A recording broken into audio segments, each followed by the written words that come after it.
ఈరోజు రైతుల పక్షాన మరి రైతు అంటే కాంగ్రెస్ పార్టీ మరి ఈరోజు రైతు భరోసా కార్యక్రమం ఏదైతే ఉందో మరి ఆ రోజు గత ప్రభుత్వం టీఆర్ఎస్ పార్టీ ఉన్నప్పుడు ఎన్నో అప్పుల కుప్పలు చేసి 8,000 కోట్ల రూపాయలు 8 లక్షల కోట్ల రూపాయలు అప్పులు చేసి మరి తెలంగాణ రాష్ట్రానికి ఆ రోజు సమైక్య రాష్ట్రం ఉన్నప్పుడు 18,000 కోట్ల రూపాయలు మిగిలిన బడ్జెట్ ఉండే దాన్ని మిగిలిన బడ్జెట్ కాకుండా 8,000 కోట్ల రూపాయలు 8 లక్షల కోట్ల రూపాయలు అప్పులుగా వేసి మరి తెలంగాణ ప్రభుత్వానికి మళ్లీ రేవంత్ రెడ్డి గారు మా కాంగ్రెస్ పార్టీ అధికారంలోకి వస్తే మరి ఎన్నో అప్పుల కుప్పలు చేసి అలా తెలంగాణ రాష్ట్రానికి ఆయమైన వాడిసిన కేసీఆర్ గారు మరి ఈరోజు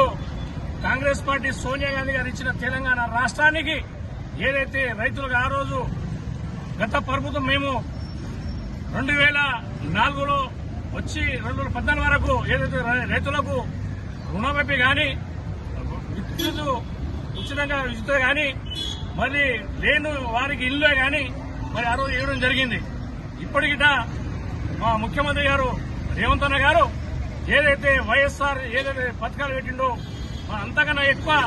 మన ముఖ్యమంత్రి గౌరవ ముఖ్యమంత్రి గారు రేవంత్ అన్న గారు మరి ఈరోజు రైతులకు 21,000 కోట్ల రూపాయలు రుణమాఫీ చేయడం జరిగింది. మరి ఈరోజు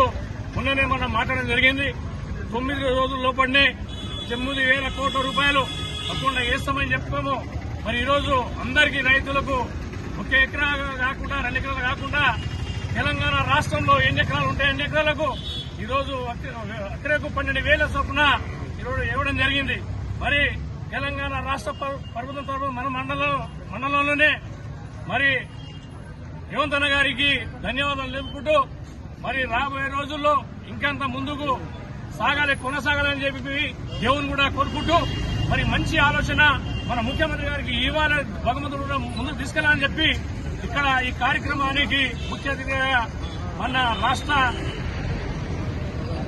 ప్రధాన కార్యదర్శిగా మన జంగన్న గారు, మన మాజీ జడ్పీటీసీగా మన బుక్కన జంగన్న గారు, మరి చాలా మంది మన కార్యకర్తలు యూత్ అధ్యక్షులు గాని మా డైరెక్టర్లు గాని గ్రామాధ్యక్షులు గాని బూత్ అధ్యక్షులు ఇంద్రమ్మ కమిటీ అధ్యక్షులు అన్ని గ్రామాల నుంచి వచ్చిన నాయకులకు కార్యకర్తలకు ఇలాంటి సమయంలో మనం అందరం కూడా పాలు పంచుకొని ముందుగా ఏదైతే మనం రేవంత్ అన్న చెప్తారో దానికి మనం అందరం కూడా కట్టుబడి ఉండి ముందుకు వెళ్లాలని చెప్పి తెలియజేస్తూ ఈ అవకాశం ఇచ్చినందుకు అందరికీ మా పేరు ధన్యవాదాలు.